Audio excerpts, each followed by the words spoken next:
Thank you again for joining us. Like I mentioned, this is the second part of our Prime Day webinar about how to maximize your sales for the event. So today I have with me our Senior Director of Sales of Amazon, Jenny Silva, as well as the Marketing Manager at Ecom Engine, Colleen. So I'll let them introduce themselves in a minute, but what we're going to be covering today are two really important aspects of making sure your Amazon strategy is buttoned up for the Prime Day holiday event. So what we'll first talk about is how to leverage Amazon's DSP to build your funnel leading up to Prime Day, and also how to really maximize your advertising efforts leading out of Prime Day using Amazon's DSP. Then we'll move on to product reviews, specifically how to maximize product reviews after the event, and tips from our expert Colleen on avoiding account restriction after Prime Day. Very important. We definitely don't want to see any accounts getting restricted after Prime Day. We'll look at some 2020 Prime Day sales learnings, and then we'll hop into Q&A. If you have any questions, feel free to post them in the message board, and we'll review them all at the end. So I'm going to let the speakers introduce themselves. Jenny, if you want to say hi. Hi, everyone. Thank you for coming today. I am Jenny Silva from Ignite Visibility. I am our Senior Director of Amazon here. And as Sam mentioned, I will be the one going over all of the DSP tactics here within Amazon for Prime Day. Thanks, Jenny. And Colleen? Hi, everybody. I'm Colleen Quattlebaum, and I'm with Ecom Engine. As Sam mentioned, Ecom Engine is the maker of several different tools. One is Feedback 5, another is Restock Pro and Market Scout. So we have a suite of tools to help Amazon sellers, and my job is just to educate and help Amazon sellers as much as possible.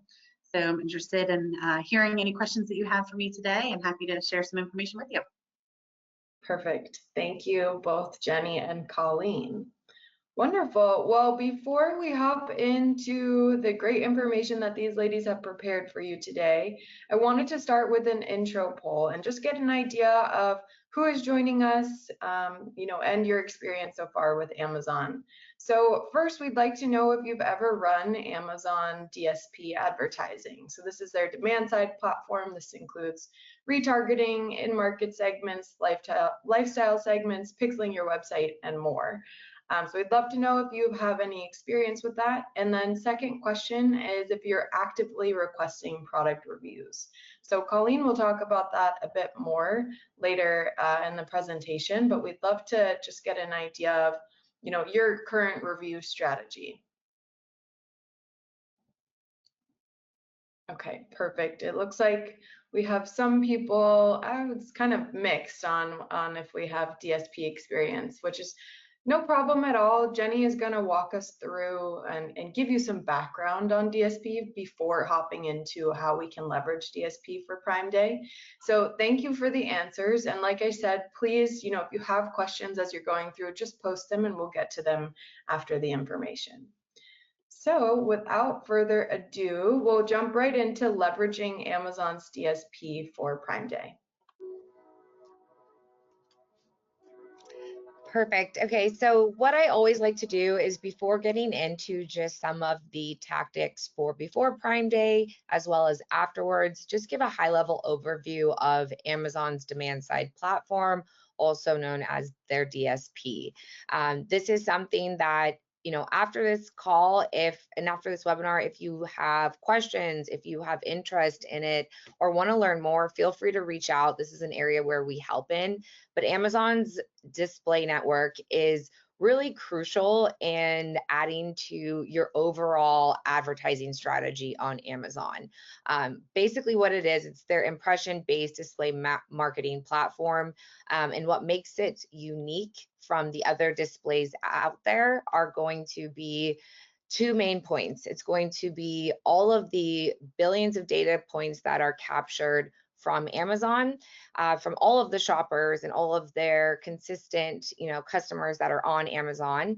And then the second point will be their owned and operated inventory. So Amazon has a slew of different sites that they own everywhere from IMDb to Forbes.com, weather.com, sites that are consistently being seen at. So this is specific to Amazon. So if you are running Amazon DSP ads, these are areas where your ads are going to be showing up where you can't get that on other display networks.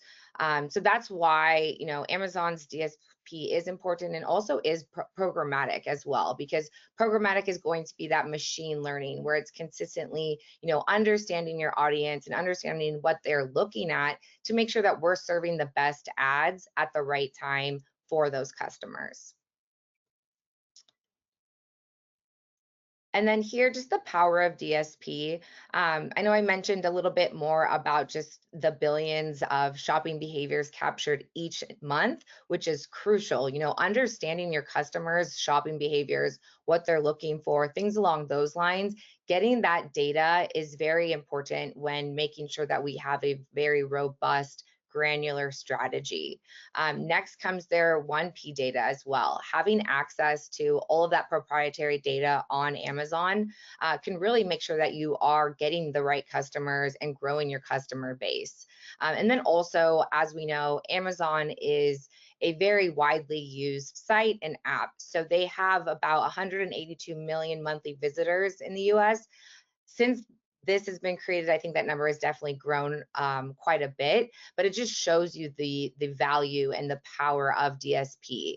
And some of the just main points here that I like to kind of bring up, with Amazon's DSP, 43% of consumers are more likely to return and convert when running DSP retargeting campaigns. That is a large number and a high percentage. So when doing retargeting correctly, you will see a very great return, and you see it quickly too. This isn't something that's going to take a long time to see results.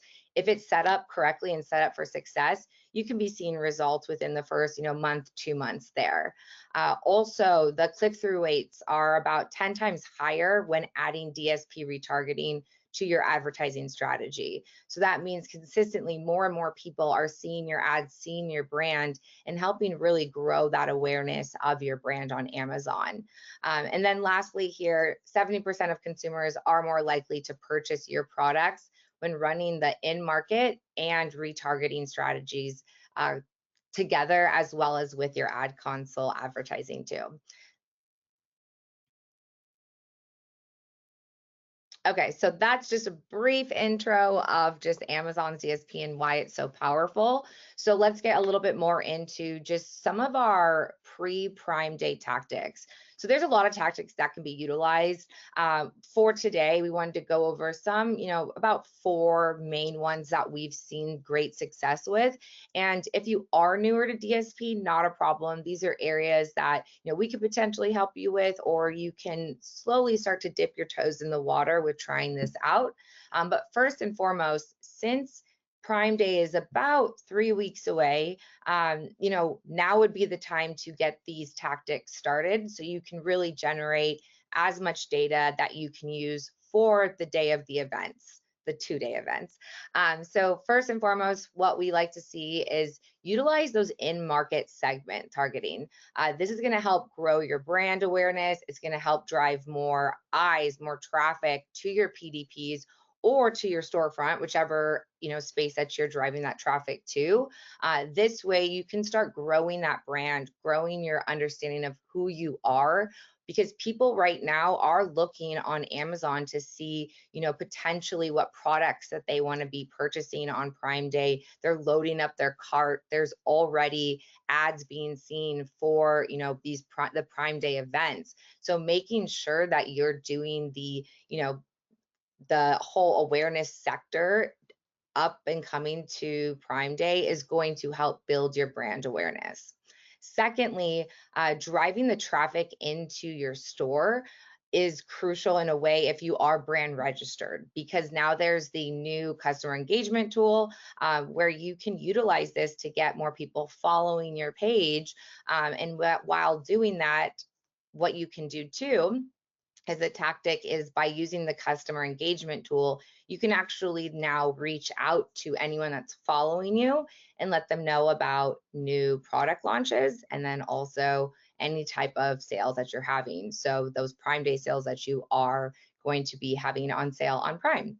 Another part here, so utilizing responsive e-commerce creatives, are also known as RACs, for child variations. So if you sell products that have multiple variations, if you're doing the different types of responsive type of creatives, this is going to help you understand which child variations are, being seen more or being clicked through more, so you can adjust those type of sales or potentially promote those even more during Prime Day because you know that they're seeing a better response. And then lastly, if your products fall under kind of like a less likely to sell category during Prime Day, we definitely recommend utilizing retargeting ads, because this is the thing. Everyone is going to be, I'm not going to say everyone, but a high amount of people are shopping on Amazon during the 2-day event. Sometimes this is a bigger event than actually the holiday season. So using retargeting ads and using different ways to do display, you're getting in front of your shoppers and your customers to see your brand and your products during this time. So potentially they might not buy then, but this is going to be a way for them to see you. Or on the flip side, if they already have their cart loaded with, a bunch of different Prime Day events, they sometimes will be like, okay, I'm already buying, 10 different things today. Let's add a couple more because I know I wanted potentially, specific products here. So making sure that you are using that retargeting there and during this time will definitely help you, whether you have a category that we see spikes in or ones that we don't during Prime Day. And then the post Prime Day. So data is key. And with DSP, they have inundated information of data for you. So that's what's so special with DSP. There's a lot that you can do within Amazon's display network. So some of the things that you can utilize this for the aftermath of DSP and of Prime Day, it's not just going to be, the few weeks following. You can actually use this through the remainder of the year. So some suggestions that we have is just utilizing a shorter look back window. You can do anything from like a 14-day or a 30-day, really to capitalize on that Prime Day specific traffic. There might be some people or some shoppers who potentially were about to purchase it or it sold out, or they didn't get it. They definitely still wanted that. Utilizing retargeting and still getting in front of them during this time is a great time, because they are still consistently shopping during that window of the Prime event. And then while doing that too, afterwards, if you place a coupon on these ads, that's still essentially kind of like a Prime Day sale. So adding that coupon while retargeting when the competition is lowered and people are not advertising as high because it's not Prime Day anymore, this will help increase your sales as well. Another thing to keep in mind here, more and more marketplaces are understanding that Prime Day is a big online event. So they are upping their visibility. They are doing more to be seen. So one thing that you will see with Amazon's DSP, it creates a halo effect of where your overall sales across multiple verticals online. So really combing through your data, understanding, where those customers came from is going to be key during this time, because they could potentially see one of your ads on, Amazon or different sites there, but then maybe purchased on your website later down the road. So being able to really understand the analytics and the attribution there and how DSP had an effect over there, this is going to help you make better informed decisions and really make sure that you're allocating your budget effectively throughout the remainder of the year.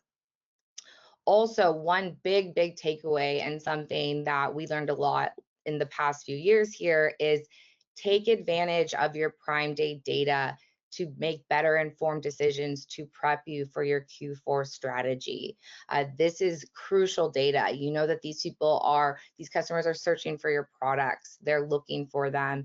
Potentially they're doing some window shopping during Prime Day to see, once we get closer to the holidays, I want to buy this for my family and friends, etc. Utilizing this data to then get you prepped for the second biggest holiday or the biggest one, depending on your brand, will make sure that you are seeing a successful Q4 holiday. And then lastly, we get this asked a lot of, how should we allocate our budget? How much money should we put into DSP? There is no right answer for everyone. It always depends on your brand, your product, the vertical, so many different factors. But on average, what we typically would recommend is, every $5 spent on anything on your AdCon advertising, we would suggest investing at least, $1 to DSP per that, because with that, if you're utilizing both hand in hand, you're going to see stronger results because they work in tandem there.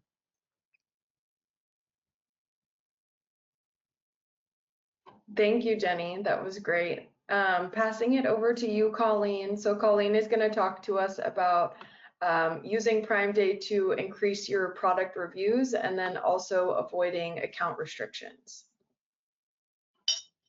Thanks, Sam. Yeah, so let's start with, what is the impact of Prime Day on reviews? And I wanted just to start with some data from last year, because Prime Day really is the perfect opportunity to increase your reviews. Obviously, many sellers see 2 to 3 times or even more the number of orders on Prime Day. But looking at some data from our Feedback 5 users last year, in that week following Prime Day, we saw a 32% increase in positive reviews. So not just total reviews, but positive reviews. And if you think about Prime Day, many people are buying things for themselves to use right away, versus at the holidays, many people do buy things in October or November, and they're given it as a gift 30 or 60 days later. So there's not as much of a sense of urgency to leave a review. They might not even be the one who will use the item to leave the review. But with Prime Day, many people are buying things for themselves or their own household to use right away. And there's also just the excitement that they got this great deal. So they're just more motivated to leave a review. So definitely make sure that you have a strategy in place to request reviews. One of the biggest things you can do is just make sure that you're actively asking for reviews on every single order. It sounds simple, but you would be surprised how many sellers are still not asking for reviews. And even though it's not a huge percentage of people that will respond to reviews, Amazon is making it easier and easier for the consumer to leave a review or even just a rating. So we have seen a pretty big increase in the last few years in terms of the response rate of how many buyers are leaving reviews now that they can actually just leave a one-tap rating. So when you do ask for reviews, I do want to go to the next slide and just talk a little bit about some of the guidelines that you need to make sure that you're following. Because when you're asking for reviews, if you do violate any of these guidelines, Amazon will restrict you from buyer-seller messaging. So you do not want to get into a position where you're restricted or suspended. Amazon does allow you to request reviews and feedback. It's just important to follow the rules. So for one, never offer any incentives for reviews. Make sure that you avoid any marketing messages or promotions, especially in return for a positive review. So don't, offer a 20% coupon if you leave a positive review. You also need to make sure that your language in your email is very neutral. So you can't say, if you liked this item, please leave us a review. If not, please contact us. Many sellers do that very innocently, but Amazon does not view that as neutral. They view it as you are, sending the positive experiences to leave a review and the negative experiences to contact you. So while yes, you can, ask for reviews, you just need to make sure that you do it in a very neutral manner. So no manipulation, and never ask specifically for a positive review. And also make sure that you don't include any links or attachments unless they're absolutely necessary to complete the order. So what is allowed is like a warranty, instructions on how to use the product, or an invoice that is allowed in an email. And then on the next slide, I'll just share a couple other must-dos when you send your email request for a review or feedback. You must send that within 30 days of order completion. So actually with this time of year with Prime Day, we call this the feedback frenzy, because you only have 30 days to request reviews or feedback. And that does not give you a lot of time to make sure that you're capitalizing on all of that Prime Day, the Prime Day orders.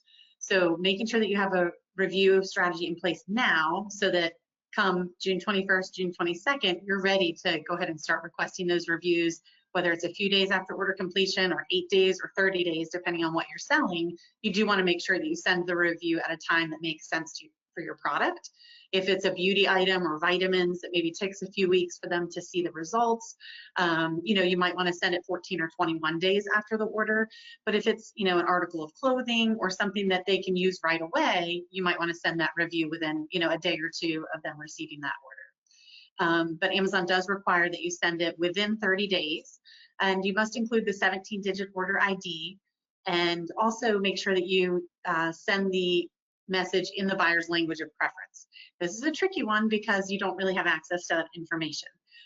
However, Amazon does, and they do have a request a review button in Seller Central that you can use, and it will automatically translate the message into the buyer's language of choice. And you also must only ask once. Amazon specifically states that it is not permitted to send a repeat request per order for product review or feedback. So you can send one message that asks for both a review and feedback, but you cannot send two separate messages, one for a review and one for a feedback. And you cannot ask just a second time. The message that you see over here on the right side of the screen with the teddy bear, that actually shows the message that is sent with that request a review button. So Amazon, the message comes directly from Amazon. You can easily, from your mobile device, it makes it super easy for the buyer just to go on and leave a 4 or 5 star rating without any comments. I know there's pros and cons to that, because as a seller, you want to know, or a brand owner, you want to know why they gave me a 4-star rating or 5-star rating or 1-star rating. But the good news is we are seeing a big increase in the response rate with the one-tap rating. So on the next page, I want to talk a little bit more about that request a review button that I mentioned. It is found in Seller Central on the order details page, but it is a very manual process for sellers to click that button. We are seeing really good results from those who are using the request a review button in our tool, Feedback 5. Instead of manually doing it in Seller Central, Feedback 5 can help you automate that request a review button. And since the message comes directly from Amazon, and Amazon has spent time optimizing that message, it's getting really good results. And those in Feedback 5 who are automating it, we did a study last summer of about 1,200 sellers, and they saw a 41% increase in the number of daily reviews once they activated that request a review button. So, some of them were using buyer-seller messaging, their own message before, and some were not using any method to request reviews. But the bottom line is that the message that Amazon is sending, it's 100% compliant, it follows the guidelines, so you do not have to worry about risking restriction, and it comes directly from Amazon, so the buyer, has a little bit more, there's a little bit more credibility if you're not a name brand that they might recognize. So I definitely encourage you to check out the request a review button if you're not actively requesting reviews today. But it's not just the number of reviews or the quality of reviews that matter, it's also the recency of reviews. So if you're not requesting reviews, make sure you start requesting them today, because it will help you for Prime Day. I know Prime Day is only a few weeks away, but if you have recent reviews in the last few weeks, then when people are looking at your products on Prime Day and they see that you have recent positive reviews, that just gives a lot of social proof, especially compared to if you have a competitor, maybe that there's some older reviews, you will look like the more relevant, more top-notch, more innovative product. And studies have shown that 84% of consumers believe that if a review is more than 3 months old, it's just not even relevant anymore. So it's important that you're always getting fresh reviews. Even if you have a lot of reviews already, you need to continue just to always get those new, recent, fresh reviews. So on the next slide, I just put together kind of a brief overview of the equation for review success. So obviously having good quality reviews, making sure that you have a good quantity of reviews just means you have to ask for them regularly and make sure that you have recent reviews. Focusing on those three things will lead you to success. And product reviews are crucial to your success in the Amazon marketplace. As I mentioned, they help with social proof, credibility, but they also help in your algorithm, the Amazon algorithm, to give you better results and chances to win that buy box. And so how do you get more reviews? My number one tip, as I've said several times, is just ask. You'll get 3 times more reviews just by simply asking. But obviously it starts with a great product. If you haven't done your due diligence and quality control and such, then that's going to make it very difficult. So it does start with a great product. Making sure that you're sending that review request, as I said, and you can also utilize product inserts. So that is allowed to ask for a review in your packaging. You can insert an item, a little sheet of paper or a postcard that requests a review. But again, you need to follow the same guidelines to not offer any incentivization, no coupon or anything like that that might, look like you're manipulating to only get positive reviews. Amazon Vine is a program that you certainly can enroll in as long as you're brand registered. It is free. I have heard mixed reviews about this, so all I can say is it's worth giving it a try. Some sellers have had great success, but again, it's kind of a mixed bag. I've heard mixed reviews on that. But optimizing your listings is definitely something you can do now that will help you with your getting better feedback or reviews.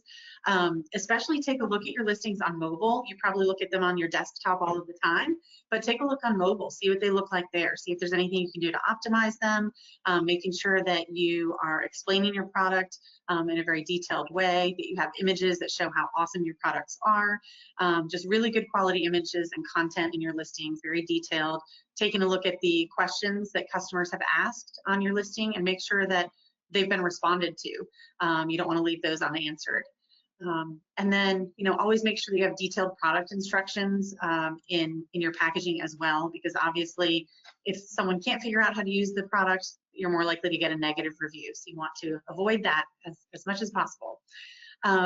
And just to, make sure that if you're looking for software to help you with getting more feedback and reviews, obviously Feedback 5 is my favorite tool. That's the one that we have, but just make sure you're looking for software found in the Amazon App Store so that you can get legitimate, Amazon approved software, that you're not just finding a fly-by-night company out there. Get a legitimate software in the Amazon App Store. And if you have any questions, I'd be more than happy to help you take a look at the messages that you're sending and, or help you come up with some strategies to get more reviews. But similar to what Jenny said, set yourself up for success in fourth quarter by using Prime Day data and, get more reviews on these orders, and that will really help you as we head into Q4. Awesome. Thank you so much, Colleen. I'm going to pass it back to Jenny for our Prime Day 2020 learnings, and then we'll get into some Q&A. Perfect. Thank you, guys. So we wanted to just go over some learnings from last year and then also just some predictions that we have potentially for this year. Obviously, we know last year's Prime Day was very different than it's ever been. It was in October. We had a global pandemic. There was a lot of inventory issues. So it was a very strange Prime Day. However, it was successful with all of that going on. So some of those sales learnings that we saw from last year, one of the big things was deals drove results. People are coming to Amazon for deals. They are price conscious. So if you have, if you're running a deal, whether it's coupons, lightning deals, Prime specific deals, what you name it, those deals saw 3 times the average in daily volume sales. So if you can do any sort of deal during this time, you will see an increase in volume of your sales. And then also to add with that, media supports accelerated growth in our next part. So the more deals and the competition, they required brands to invest in advertising to stand out and drive volume. When you combine your deals that you are utilizing plus advertising to get in front of those shoppers, you're more likely to see an increase in growth.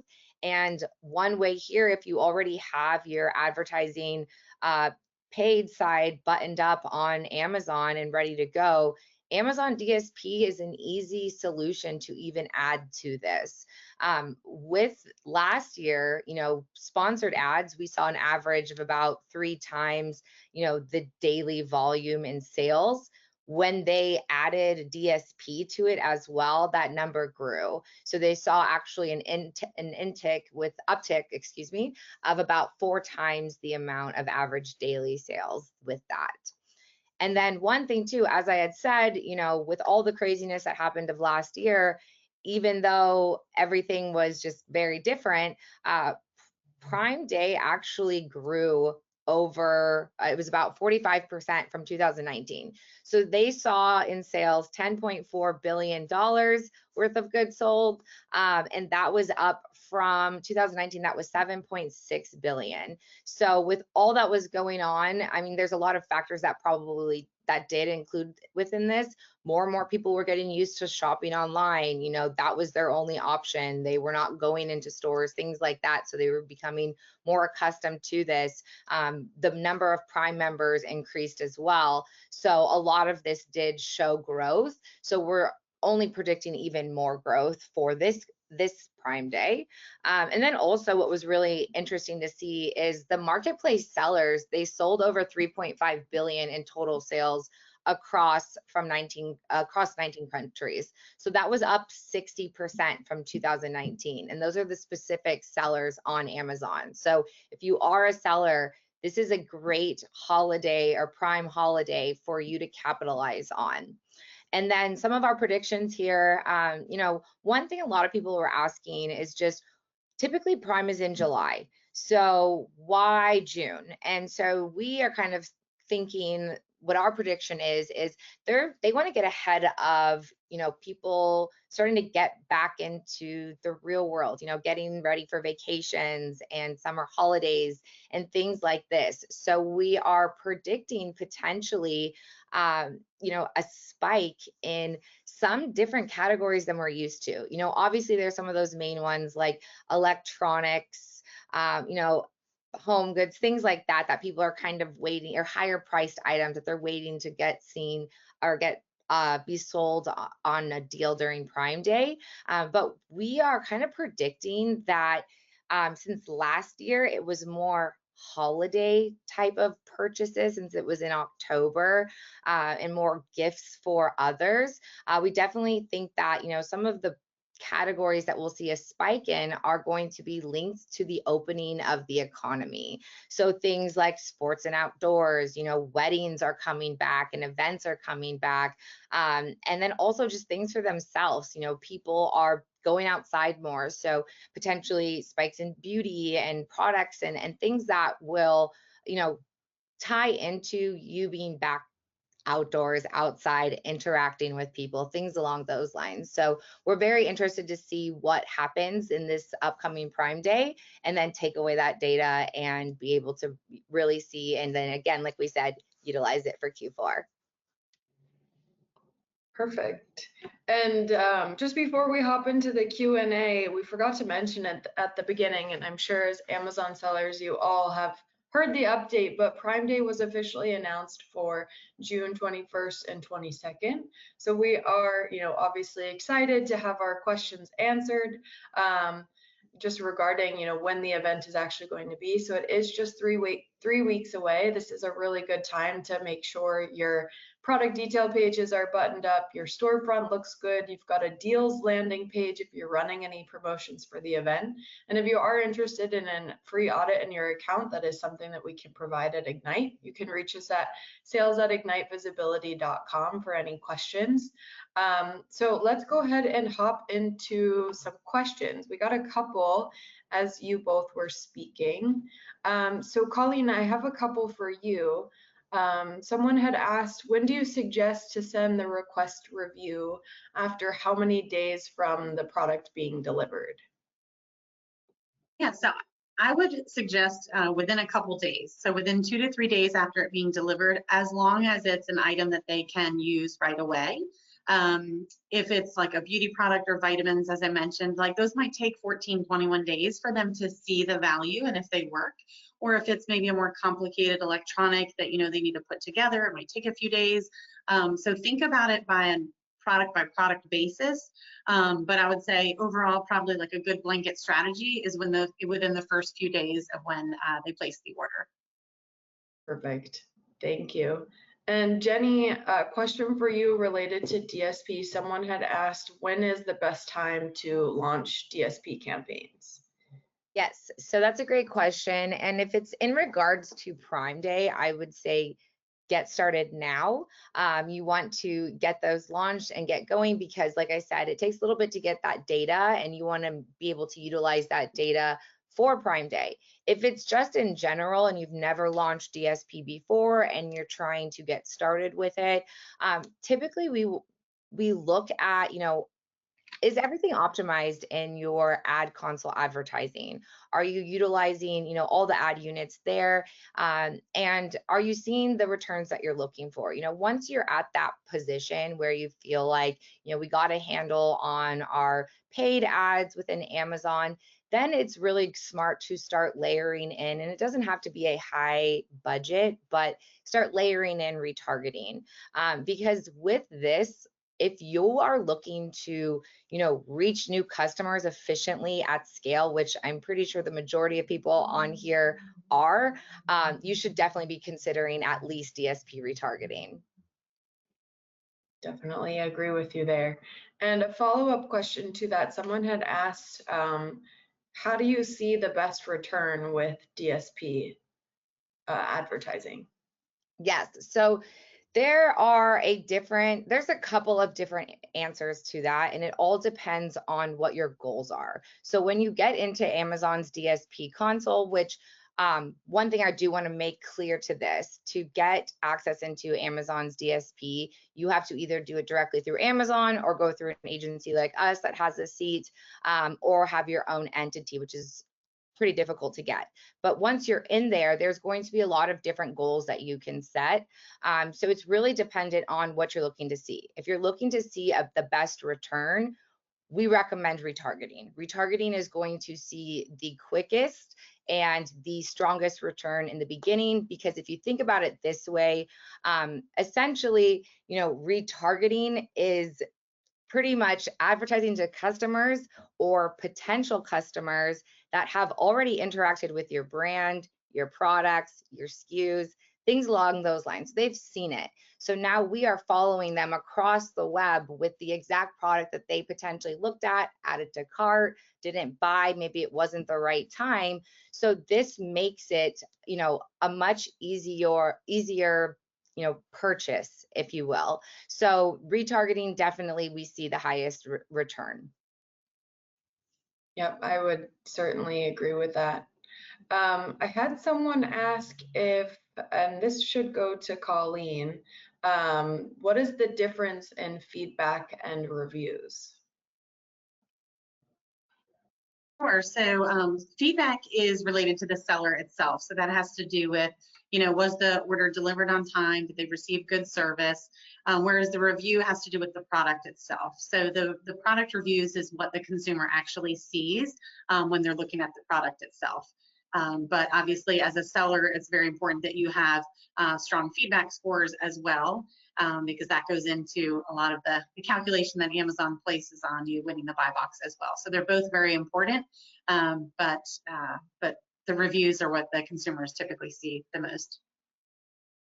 That makes a lot of sense. I actually didn't know the difference between those myself. So thank you for explaining that. I had one person ask a really interesting question, and I'm invested in this answer now too. There was some speculation around there potentially being another Prime Day during or maybe right before Q4. Do either of you want to speak on that at all? Jenny looks like maybe yes. I've been hearing some speculation, but that's all that it is so far is speculation. When we did hear a couple months ago that Prime Day could potentially be June 21st, it ended up being June 21st.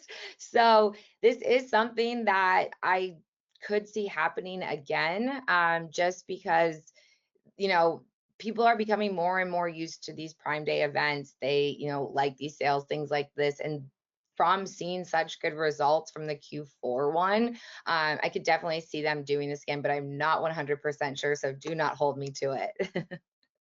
Yeah, and I would just echo that. I've definitely heard speculation of that as well. And I think, Amazon's smart. They made good money. They did well last Q4. So why not try doing it twice? There's a lot of competition in Q4 with Black Friday and Cyber Monday with Target and Walmart, all these other e-commerce sites. So, if they don't have a Prime Day in Q4, they're probably missing out. And I think Amazon is big enough that they can handle 2 Prime Days. There's enough consumers out there that are pretty Amazon obsessed that they'll buy both Prime Days. So I would not be surprised to see a second Prime Day and make that a new pattern. Absolutely. I mean, it's just the average Prime consumer is looking for deals. So if you're giving them the deals, they're going to purchase. So I definitely agree with you both. We'll look out for more information on that. And then just one more question for Jenny as we wrap up here. Someone had asked, how do I start with DSP? Is it practical to use DSP if my search campaigns don't have a great conversion or have a high ACoS? So that's always an interesting question, because if your current search ads aren't having a high conversion, this is something we would want to look more into, because there could be several different reasons as to why. One could be the setup of your campaigns. There might be certain inefficiencies within there. Also, are you using any type of bid management technology to help with your advertising? Amazon's become so competitive that if you're just running your ads directly through Ad Console, your competitors are probably using a bid management technology to make sure that they're outbidding you and, kind of winning that race. But also it could come down to, your listings as well. Are your listings fully optimized? Are they really, are you utilizing the right type of keywords? Do you have the right imagery? Do you have strong reviews and the right type of reviews? There's a lot that goes into that if your conversion rate isn't higher, because you might be sending the right traffic to your page, but as soon as they get to your page, it might not be explaining what that product is. So it's kind of a twofold response, because first I would want to understand, your advertising strategy a little bit stronger to why you're not converting and why your ACoS is higher. There could be, just certain campaigns or certain, wasted ad spend that is affecting your ACoS and spiking it up there. So we would want to bring that down. However, DSP retargeting is something that, if we can get your listings up to date and you do have strong reviews and we can understand what's going on the paid side, I would definitely recommend at least, very minimal with maybe potentially some of your top products doing just the DSP retargeting piece to see how that goes. If you work with an agency like us or agencies with seats, we take a definitely lower budget than when you go directly through Amazon, which they have a higher budget spend that you must start with. It's typically right around $25,000 to $35,000 to begin. But typically when you go with an agency that has their own seat, you can do a lot smaller budget, start with just one SKU to test it out. DSP is something that I say, always be testing. It's an area where you're constantly learning, and also it's not a set it and forget it type of structure. You want to be optimizing that. You want to have a dedicated person that's looking through this to make sure that you are, really making the most out of your DSP strategy. So whoever asked that, if you do want us to check out what's going on within your account, feel free to reach out. We can go through and do a free analysis to see what's going on, and then can kind of give you some suggestions and pointers to make sure that we can help with the conversions and bringing down that ACoS. Absolutely. I would 100% agree with everything you just said. So that is going to wrap us up for our second day of our How to Maximize Your Prime Day Sales. We will be sending out the recordings with the slide deck by the latest early next week, so you all will get that. And if you have any additional questions, we'll include our emails in that as well. Thank you so much for joining us. We hope this was helpful in making sure you're able to maximize your Prime Day event this year. So we hope you all have a great rest of your week, and please feel free to get in touch with any questions. Thank you, everyone, and I hope you all have a successful Prime Day. Happy selling. Bye. Thank you so much.